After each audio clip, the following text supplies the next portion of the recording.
Hey guys, Ex-Peon here today, and we are talking about what an OD&D campaign actually looks like. Now, of course, this is going to vary from DM to DM, but I'm just going to give my opinion based off the actual booklets and also just kind of the what I've gathered from the overall community about what an OD&D campaign would look like.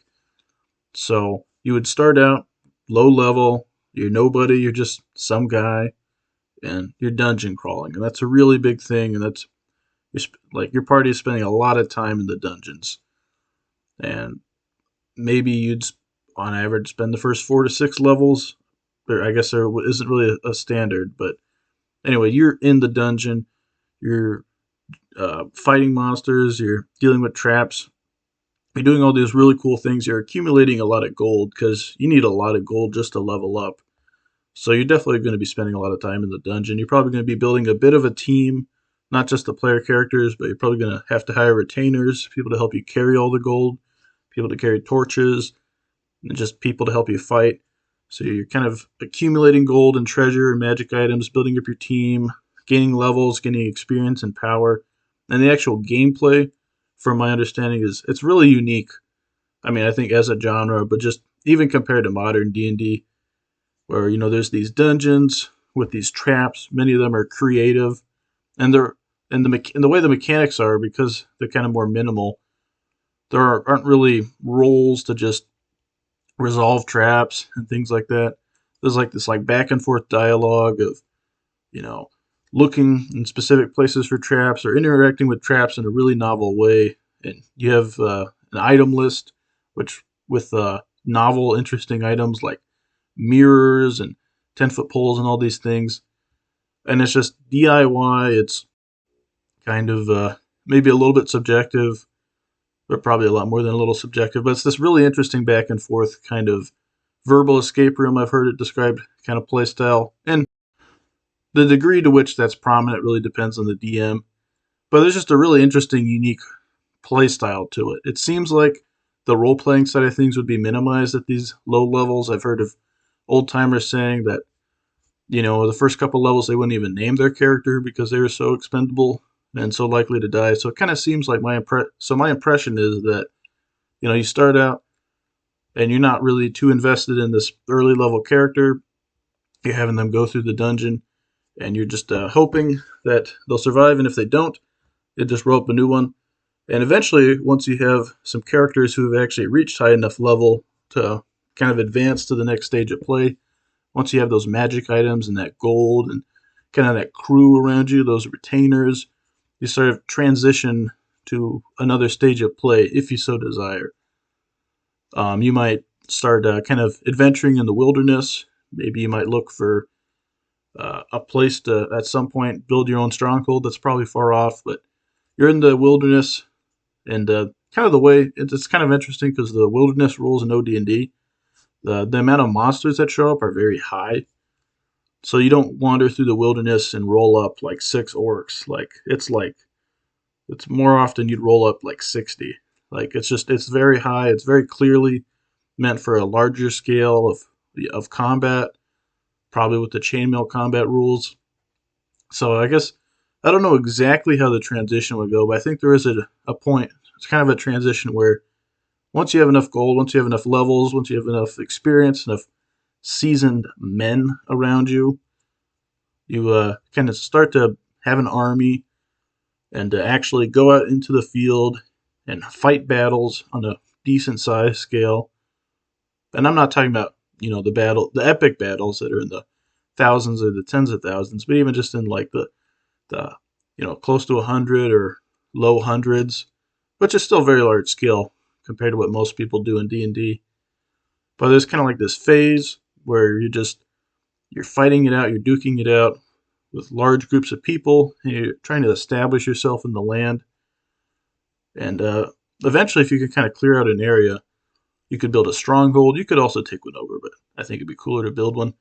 But you build a stronghold, and you kind of start to become a lord. And you expand your domain. You hire specialists.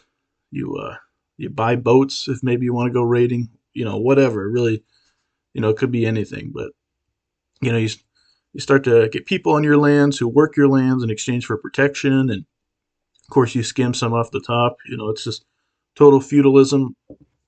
And I think the great kind of description to this would be the Axe or Adventure Conquer King system by Alexander McCrease, which is his own take on D&D.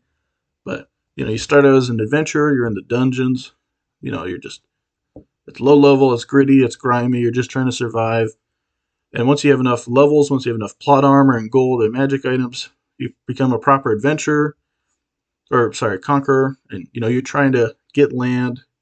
You're trying to win battles, and you're really just trying to make a name for yourself and survive on this larger scale, maybe even higher stakes plane of battle and geopolitics or whatever. But at this point, you're not really like a ruler or a real political figure. Maybe you could be fighting on behalf of someone more powerful. It really just depends. But so you're like that conqueror. And then once you've conquered, once you have your own land, you become a king. Maybe not literally a king. Maybe you start as like a knight or a low ranking noble, but you work your way up, you expand your domain.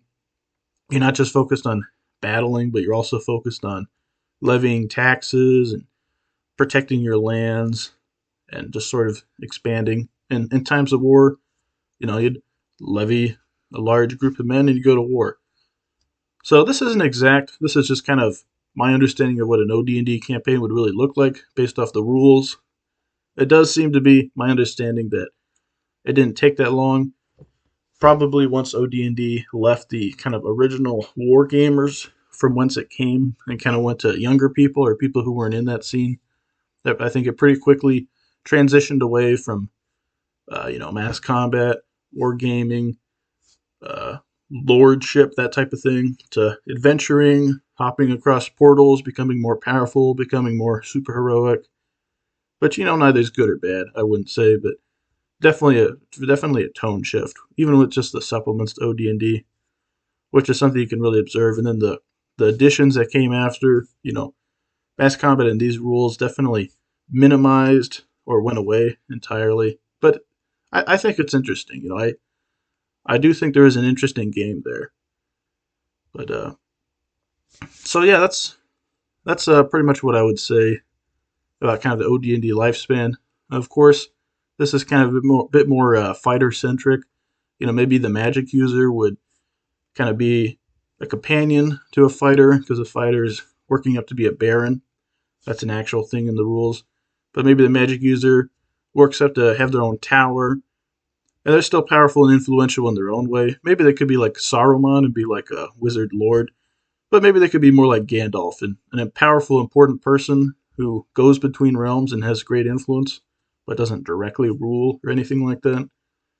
And clerics, of course, also have an interesting thing. Once they get to a certain level, they actually get followers and they get a stronghold. So the cleric side of things could be pretty similar to the fighter side of things of becoming a baron, except they become more like a religious ruler. And there's a lot of great role playing you could do. You could start your own church, even. There's a lot of cool stuff there. So I think it's really interesting. I think there's a real interesting vision of what a D&D campaign that could look like that was kind of lost after the original release of OD&D, or maybe probably mostly lost in favor of just adventuring on a higher level and on a maybe more heroic scale, which, again, nothing wrong with either necessarily, but it's interesting. So it's the type of campaign I think I would like to do.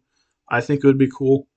I'm a fan of the video game Mount and Blade, which is Mount and Blade, not Mountain Blade. So it's kind of hard to pronounce without just sounding like Mountain Blade. But one thing I think is cool about that is how you started as a relative nobody. You go around, you fight odd jobs, you fight bandits, you hire villagers, total peasants, to join with you. And over time, you get more powerful, you get better gear.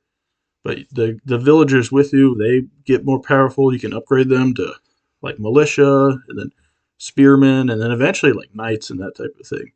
And I just think it's really cool, kind of that like zero to hero, that peasant to king type of thing, which of course is something you could, I guess it is implied that you could always do that in D&D, but modern D&D definitely doesn't have that kind of focus on social mobility and that type of thing. Modern D&D definitely has more of just that focus of the eternal hero, which I think is actually one way that OD&D has maybe a strength over modern D&D, and that OD&D has an implied lifespan. That's sort of the idea that, like, once you're king, you're going to sire an heir or multiple heirs, and things are going to continue after. Versus in modern D&D, I think it's more just like you get to a high enough level, maybe you achieve apotheosis, or maybe you just get a memorable ending. And it's definitely cool.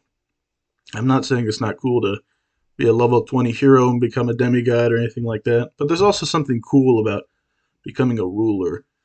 I mean, I guess it kind of comes down to the kind of genres you're emulating. Something like Lord of the Rings, you know, the kind of the like Aragorn becoming the king of Gondor and leading those armies and that type of thing. There's a real, I don't know, there's a real thing to that where you can't really do that with modern D&D, at least not without just hand waving. But it is kind of cool to imagine, like what if you had a campaign set within Middle Earth where maybe you're Boromir or you're someone else, or maybe you're Faramir and you're in charge of Osgiliath. You're making these big decisions, like where do we put our men, where do we invest our resources. Then maybe it's not as flashy as deciding what realm or what plane to visit to, whether to visit the elemental plane or the of water or fire or whatever.